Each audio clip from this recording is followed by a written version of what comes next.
আমেরিকার নতুন চাপ নাকি নেতানিয়াহুর পতন? মধ্যপ্রাচ্যের খেলায় এবারও আসল বিজয়ী ইরান। মধ্যপ্রাচ্যের এক অবিশ্বাস্য পট পরিবর্তন, যে ইরানকে ধ্বংস করতে যাদের শাসন ব্যবস্থা উপড়ে ফেলতে ইসরায়েলি প্রধানমন্ত্রী বেনিয়ামিন নেতানিয়াহু কয়েক দশক ধরে ওয়াশিংটনের কান ভারী করেছেন, আজ সেই ইরানই বুক ফুলিয়ে নায়কের আসনে। গত ফেব্রুয়ারি থেকে শুরু হওয়া ইরান যুক্তরাষ্ট্রের রক্তক্ষয়ী যুদ্ধ থামিয়ে ওয়াশিংটন যখন তেহরানের সাথে অন্তর্বর্তীকালীন সমঝোতা চুক্তি স্বাক্ষর করল, তখন এক লহমায় বদলে গেল পুরো রাজনীতি। আর এই সমঝোতার সবচেয়ে বড় বলি হলেন খোদ নেতানিয়াহু। তিনি শুধু ইরানের বিরুদ্ধে যুদ্ধে হারেননি, ডোনাল্ড ট্রাম্পের মতো পরম বন্ধুকেও হারিয়ে আজ আন্তর্জাতিকভাবে চরম একা। যেন আকাশ থেকে বজ্রপাত হচ্ছে মাটিতে, শুধু আলোর ঝলকানি, তারপর আগুন আর ধ্বংস। এটি কোনো বজ্রপাত নয়, রাশিয়ার ভয়ঙ্কর MI-28 NM attack helicopter. Ukraine যুদ্ধে ছোট্ট FPV ড্রোনের দাপটে বারবার চ্যালেঞ্জের মুখে পড়েছিল মস্কো। এবার সেই হিসাব চোকাতে নতুন রূপে ফিরে এসেছে এই হেলিকপ্টার। যুক্ত হয়েছে অত্যাধুনিক ইলেকট্রনিক ওয়ারফেয়ার প্রযুক্তি, যা শত্রুপক্ষের ড্রোনকে আকাশে অকার্যকর করে দেওয়ার লক্ষ্য নিয়ে তৈরি। যুদ্ধের ময়দানে এটি শুধু নতুন অস্ত্র নয়, বরং রাশিয়ার কৌশলগত বার্তাও। প্রশ্ন একটাই, এই নতুন প্রযুক্তি কি ইউক্রেনের আকাশে যুদ্ধের সমীকরণ বদলে দেবে?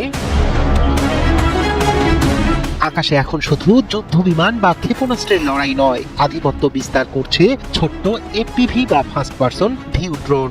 আমেরিকার সাথে পাল্লা দিয়ে নিজেদের সামরিক সক্ষমতা আরো শক্তিশালী করতে নতুন এক পদক্ষেপ নিয়েছে চীন। স্যাটেলাইট ছবিতে দেখা গেছে দেশটির জিংজিয়ান অঞ্চলের তাকলামাকান মরুভূমিতে মার্কিন নৌবাহিনীর অত্যাধুনিক আর্লি বার্ক শ্রেণীর ডেস্ট্রয়ারের পূর্ণাঙ্গ রেপ্লিকা তৈরি করা হচ্ছে। বিশ্লেষকদের মতে ভবিষ্যৎ যুদ্ধের প্রস্তুতি হিসেবে মার্কিন যুদ্ধজাহাজ লক্ষ্য করে ক্ষেপণাস্ত্র ও অন্যান্য অস্ত্রের কার্যকারিতা পরীক্ষা করার উদ্দেশ্যেই মার্কিন ডেস্ট্রয়ারের রেপ্লিকা তৈরি করছে বেইজিং। তাদের উদ্দেশ্য হলো হুবহু নকল বা রেপ্লিকা তৈরি করে তা উড়িয়ে দেওয়ার অনুশীলন করা। প্রতিরক্ষা পর্যবেক্ষকদের তথ্য অনুযায়ী রুয়াচিয়াং পরীক্ষা কেন্দ্রের নির্মাণাধীন এই কাঠামোর কাজ শুরু হয় 2025 সালের শেষ দিকে। সাম্প্রতিক স্যাটেলাইট ছবিতে দেখা গেছে যুদ্ধজাহাজটির ডেক, ব্রিজ, প্রধান কামান ও অন্যান্য গুরুত্বপূর্ণ অংশ বাস্তব জাহাজের আদলে নকল রেপ্লিকা তৈরি করা হচ্ছে। এতে ধারণা করা হচ্ছে চীন তাদের ক্ষেপণাস্ত্র ও ড্রোনের লক্ষ্য ভেদ ক্ষমতা উন্নত করতে এই রেপ্লিকা জাহাজগুলো ব্যবহার করছে।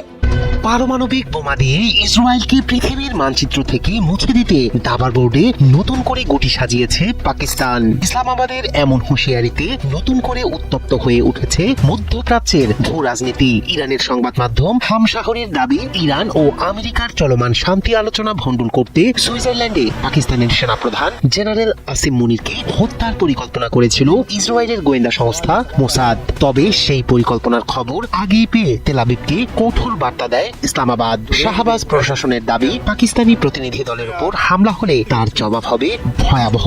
এই বিস্ফোরক দাবি ঘিরে আন্তর্জাতিক অঙ্গনে শুরু হয়েছে তুমুল আলোচনা। ইরানের $12 বিলিয়ন ট্র্যাপ, যেভাবে মার্কিন ছাড়ে জেগে উঠছে তেহরানের সামরিক দানব, যে ইরানকে এক কোণায় চেপে ধরতে ওয়াশিংটন বছরের পর বছর নিষেধাজ্ঞার জাল বুনেছে, সেই ইরানই এখন মার্কিন সিদ্ধান্তের সুবাদে এক নতুন সমীকরণের কেন্দ্রে। যুক্তরাষ্ট্র ও ইরানের মধ্যকার 60 দিনের এক সাময়িক চুক্তি যেন তেহরানকে রাতারাতি বৈশ্বিক ভূ রাজনীতির মূল নায়কের আসনে বসিয়ে দিয়েছে। মার্কিন ছাড় ও ইরানের হাতে নতুন শক্তির চাবিকাঠি। সম্প্রতি যুক্তরাষ্ট্রের দেওয়া সামরিক ছাড়ের ফলে ইরানের তেল রপ্তানি, ব্যাংকিং লেনদেন এবং আন্তর্জাতিক বাণিজ্যে এক স্বস্তির নিঃশ্বাস পড়েছে। দীর্ঘদিন ধরে অবরুদ্ধ থাকা তেহরানের অর্থনীতিতে হুট করেই নতুন অর্থ ও সম্পদের জোয়ার আসার সুযোগ তৈরি হয়েছে। হরমুজে ঢুকলেই অ্যাকশন। ইরানের চরম হুঁশিয়ারি, ইরানের অনুমতি ছাড়া চলবে না কোনো জাহাজ। বিশ্বের সবচেয়ে গুরুত্বপূর্ণ জলপথ নিয়ে নতুন করে তৈরি হয়েছে টান টান উত্তেজনা। সরাসরি আন্তর্জাতিক শিপিং শিল্পকে সতর্ক করে দিয়েছে ইরানের ইসলামিক রেভলিউশনারি গার্ড কর্পস। তেহরানের ঘোষণা স্পষ্ট, হরমুজ প্রণালী দিয়ে নিরাপদে চলাচল করতে হলে শুধু ইরান অনুমোদিত রুট ব্যবহার করতে হবে। যদি ইরানের সঙ্গে সমন্বয় ছাড়া নতুন কোনো রুট চালু করা হয়, তাহলে সেটি হবে অগ্রহণযোগ্য এবং বিপজ্জনক। শুধু তাই নয়, IRGC নৌবাহিনী বলছে হরমুজ অতিক্রম করা প্রতিটি জাহাজকে তাদের সঙ্গে নির্ধারিত যোগাযোগ চ্যানেলে সমন্বয় করতে হবে। গাজা থেকে ফিলিস্তিনিদের জোরপূর্বক তাড়িয়ে দেওয়ার যে কোনো প্রচেষ্টাকে দৃঢ়ভাবে প্রত্যাখ্যান করেছে যুক্তরাষ্ট্র এবং উপসাগরীয় সহযোগিতা পরিষদ GCC। সম্প্রতি বাহরাইনের মানামায় অনুষ্ঠিত এক মন্ত্রী পর্যায়ের বৈঠক শেষে দেশগুলো যৌথভাবে এই অবস্থান পুনর্ব্যক্ত করে। মার্কিন পররাষ্ট্রমন্ত্রী মার্কো রুবিও এবং বাহরাইনের পররাষ্ট্রমন্ত্রী তথা GCC মন্ত্রী পর্যায়ের কাউন্সিলের অধিবেশনের চেয়ারম্যান আব্দুল লতিফ বিন রশিদ আল জায়ানির উপস্থিতিতে এই গুরুত্বপূর্ণ বৈঠকটি অনুষ্ঠিত হয়। যৌথ বিবৃতিতে মন্ত্রীরা জোর দিয়ে বলেন, গাজার কোনো বাসিন্দাকে তাদের মাতৃভূমি ত্যাগ করতে বাধ্য করা যাবে না। একই সঙ্গে তারা স্পষ্ট করে জানিয়েছেন, বর্তমান পরিস্থিতির কারণে যেসব ফিলিস্তিনি সাময়িকভাবে গাজা ছেড়ে চলে যেতে বাধ্য হয়েছেন, পরিস্থিতি স্বাভাবিক হলে তাদের অবশ্যই সেখানে ফিরে আসার অনুমতি দিতে হবে। দীর্ঘদিনের সংঘাত আর রক্তক্ষয়ী যুদ্ধের নেশায় বুঁদ হয়ে থাকা ইসরায়েলি প্রধানমন্ত্রী বেনিয়ামিন নেতানিয়াহুর গ্রেটার ইসরায়েল গড়ার স্বপ্ন আজ যেন ধূলিসাৎ হওয়ার দ্বারপ্রান্তে। বছরের পর বছর ধরে ইরানকে কোণঠাসা করার যে রণকৌশল তিনি সাজিয়েছিলেন, তাতে বড় সড় এক ফাটল ধরিয়ে দিয়েছে পাকিস্তানের অতি নাটকীয় ও সুনিপুণ কূটনীতি। ইরানকে ঘিরে নেতানিয়াহুর দীর্ঘদিনের পরিকল্পনা ছিল মূলত আঞ্চলিক আধিপত্য কায়েম করা। তিনি চেয়েছিলেন ইরানের পারমাণবিক স্থাপনা ধ্বংস করার দোহাই দিয়ে তেহরানের সাময়িক মেরুদণ্ড ভেঙে দিতে, যেন লেবাননের প্রতিরোধ গোষ্ঠী থেকে শুরু করে ইয়েমেনের বিদ্রোহী সকল মিত্র গোষ্ঠী একযোগে বিচ্ছিন্ন হয়ে পড়ে। আমেরিকা ও ইসরায়েলের মধ্যকার ঐতিহাসিক বন্ধুত্বে এখন স্পষ্ট ফাটল ধরতে শুরু করেছে। প্রতিটি বড় সংকটের পর ওয়াশিংটন থেকে জেরুজালেমকে চিরচেনা আশ্বাস দেওয়া হলেও পর্দার আড়ালের বাস্তবতা এখন সম্পূর্ণ ভিন্ন। ওয়াশিংটনের পক্ষ থেকে ইসরায়েলের জন্য নিরাপত্তার যে অটুট প্রতিশ্রুতি, তা কেবলই আনুষ্ঠানিক সান্ত্বনা। আমেরিকার প্রকৃত নীতি ও বাস্তব কাজের সাথে ইসরায়েলের দূরত্ব এখন দিন দিন আরো বাড়ছে। 1948 সালে রাষ্ট্র হিসেবে আত্মনিয়োগের পর থেকেই আমেরিকার ছায়াতলে থেকেছে ইসরায়েল। কারণ সামরিকভাবে চরম শক্তিশালী হলেও ইসরায়েল কূটনৈতিকভাবে আমেরিকার উপর সম্পূর্ণ নির্ভরশীল। ইরানের পর তুরস্ক, এটা কি সত্যি সম্ভব?